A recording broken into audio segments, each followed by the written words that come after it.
Good morning mga digma. So another day, another vlog. So yun, pagpasensya yung bahay namin puro binhi. Hindi pa po kasi tapos nabilad yung binhi na yun. Kaya marami pong kalat.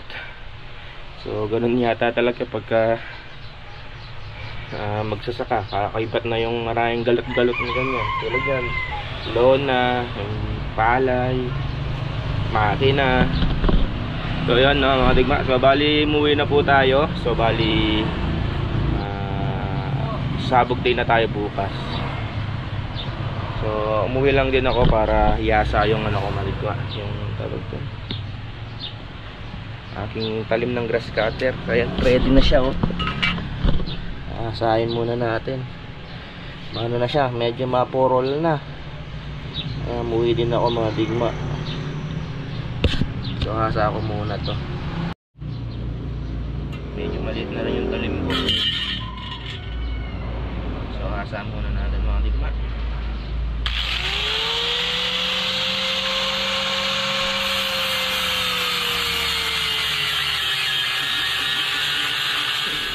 So yun mga digma, bili muna tayong inihaw na bangus. Yan lang yung ulam natin mga digma, inihaw.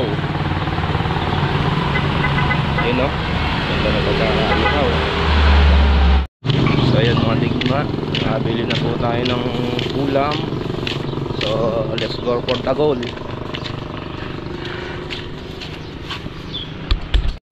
So yun mga digma, so bali dito na po tayo. So check po lang yung ano, yung binhi. Nahon po kasi namin to kahapon eh. Gabi na. Na? Pansabog na.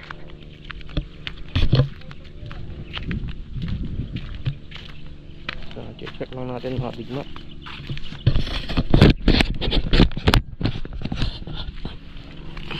Ay oo, pasabog na nga, bilis tumubo.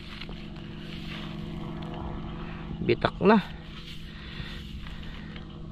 So, kailangan mabasa ngayong maga para mamayang hapon kung pwedeng pansabog na, kung hahaba pa ng konti yung, pero bitak na oh. Ngiti na mga digma oh. Oh, puti na oh. Ngiti. Yun oh, puti na lahat. Maganda naman tumubo yan. Nakita nyo naman dun sa last vlog. Matanda yung tubo. So bali kailangan basahin lang yan. Tapos lagay dun sa, dun siguro sa may silong dun.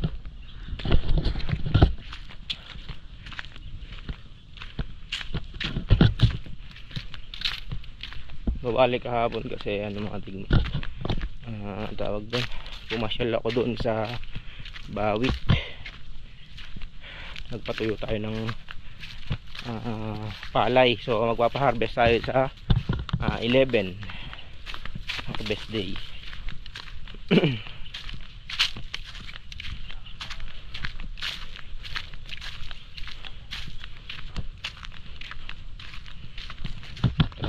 Babasin lang namin tong binhi.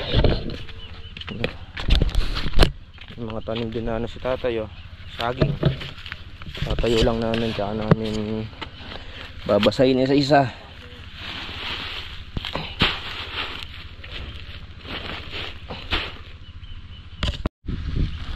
So yun yung ating maganda ng tubo na ito oh. Halos mahaba na yung tubo. Mamayang hapon pwede na yan. Sana nga pagli ng siwa. So kaya binabasa namin maaga mga digma, para mamayang hapon kung hahaba man yung, hahaba pa kasi yung tubo yan eh. Kung hahaba yan mamayang hapon, matutuyo na yung binutil niya, pwede na siyang sabog mamayang hapon. Pero pang sabog yan ano, bukas naman, tomorrow morning if you wake up. Huh?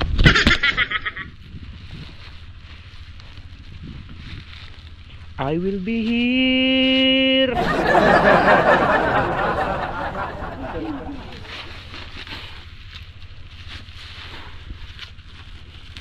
So kahapon mga digma, share ko lang din, merong nakitang patay sa ilog dun gabi, dun sa may puno dun oh, dun.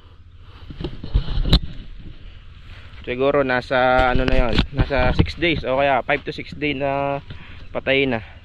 Nasa ano decomposition period na mga digma.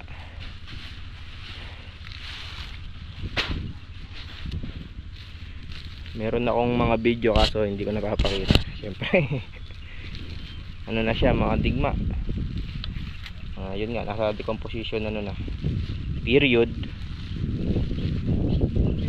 Hindi na pwede.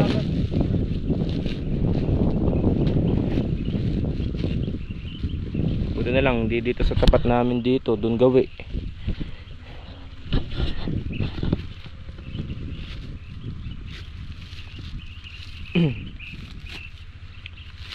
Ewan ko lang anong ng mga pulis kaninang maga daw nandiyan daw yung mga pulis kaniwa. Ganda ng tubo din yan mga digma puting puti, ngiting ngiti.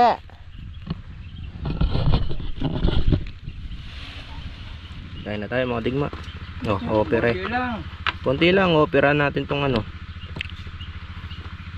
bangus. Sino? Lalang mo. Palaman pala. Tibay ka bumili. Kain na tayo. Let's eat.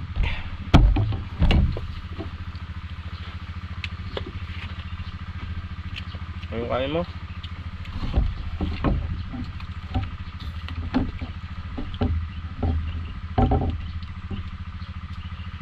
Hindi mo pangarap pa. Hindi mo pangarap.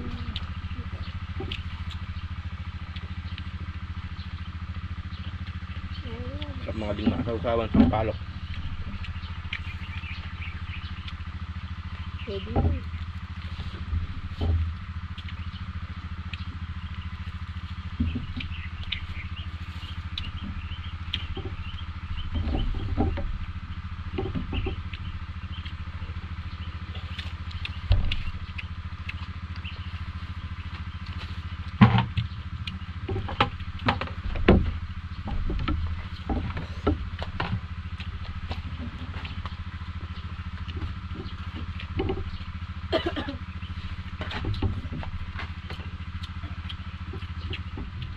Ay, pangimagas.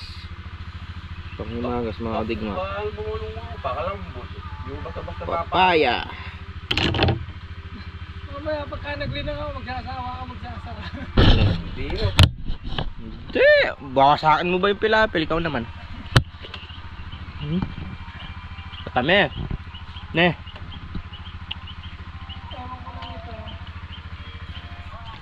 So yan mga digma. Balik tayo sa trabaho. So pupunta po ako ng Bawit. Check natin yung kahapon. Pumunta din kami ni Wano nung bago kami umuwi hapon. Nagpatuyo kami. So check ulit natin kung may tubig. Dala na lang tayo ng gasolina. So tara mga digma. Tara Bawit. So mga digma, kagandahan dito sa bukid na sinasaka ko ngayon. Malapit lang siya sa baryo, tsaka maganda yung daan. Konti lang yung lupa. Ito lang, etong diretso lang na to. Kumbaga kung uulan, hindi masyadong malayo yung lakarin. Malapit lang.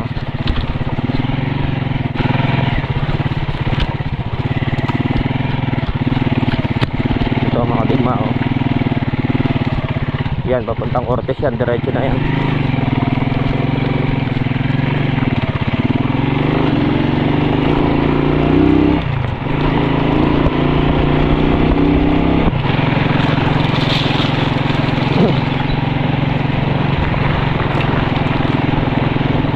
Ganda ng daan, di ba mga digma? So bali dito tayo. Ito papuntang baryo, ito palusong sa Bawit.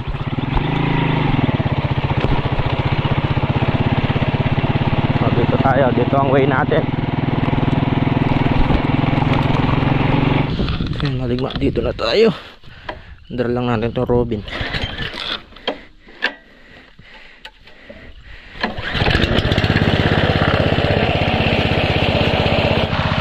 Yun mga digma. Kaya naman mga digma, kahit na dumapa, hindi po nakasayad yung ano, yung bunga. Angat pa din. Oo, paunti-unti lang yung ano, hindi pa. Ito lang yung pinaka-grabe. Pero hindi naman siya naka-flat. So patutuyan lang natin, yan lang ang may tubig.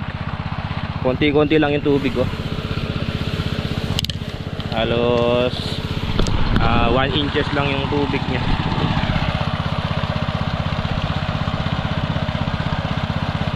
So yan, pinandar ko na.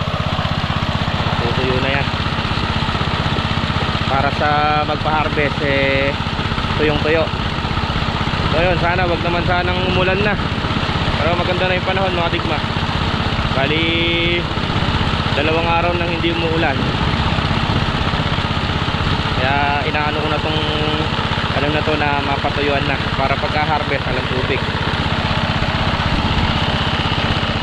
Yun mga digma. Worth it naman yung ano natin, paglusong natin dito ng 3 araw. So wala nang tubig, konti na lang yung bali, yung sampitak na lang meron. Tumilaw na rin to, oh. Kaya pwede na, schedule ko na yan sa 11. So sana wag umulan. So alam ko naman mga digma is God is good. So siguro pag ano naman tayo nyan, pagbibigyan tayo 2 araw na lang. Pero kahit na umulan, ganun talaga, okay lang din.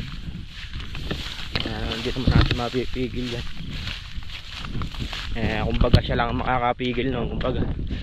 So tayo ano lang tayo, tao lang ka nga.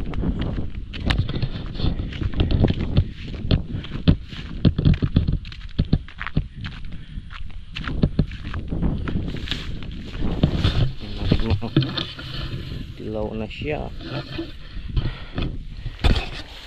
Ewan ko kung makaka 200 dyan. Ang tag-araw naka ano yan, 198.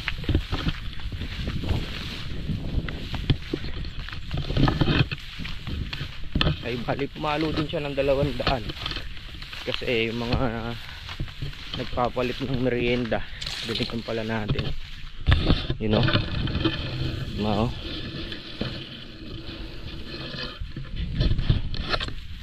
Law na pwede to, ano na talaga, may mura man, konti na lang. Kaso medyo merong bad news mga digma. Pinapababa na naman yung presyo ng bigas, kaya bumaba din yung presyo ng palay.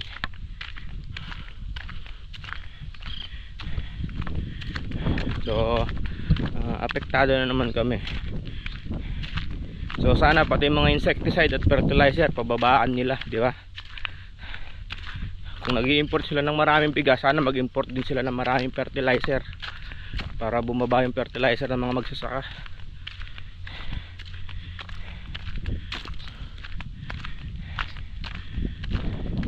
Siguradong apektado na naman po kami mga magsasaka niyan dito sa, lalong lalo na dito sa Nueva Ecija. Siyempre, rice granary of the Philippines. So pahinga muna tayo mga digma. So yun mga digma, dito na po tayo ulit. Kutin lang natin yung binhe papunta doon sa tabing bubo. Reko, ang ganda ng ano ni tatay ko, tawag doon kamoting kahoy. Ganda na mga digma, oh. Masarap yung talbos nun sa ano, sinigang. Kutin lang namin itong to. Maliliit lang, kaya mga kutin. Sumaba ng tubo.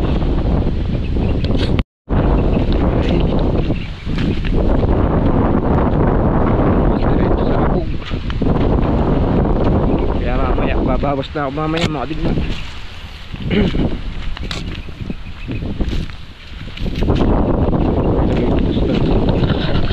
Yun o.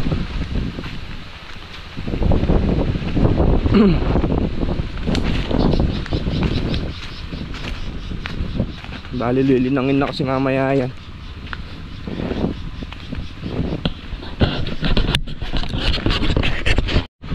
So yan, lima. Hindi ko alam kung uulan pa. Gusto ko sanang sabugan to pero kung hindi naman uulan, pinauuna ko na to para masabugan na. Lili ng nasiwa.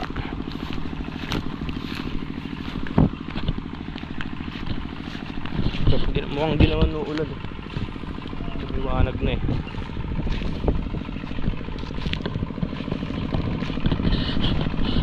Nauulan natin.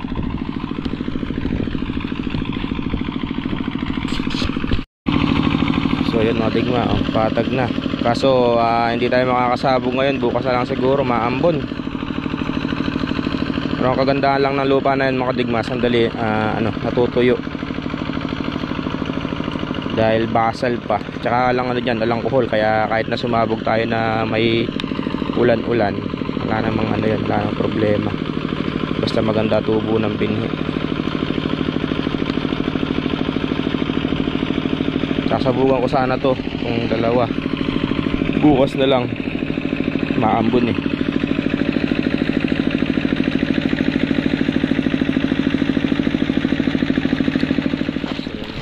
So bukas na lang uli para sa mga solid kadigma. See you sa next vlog and ciao. Bless you.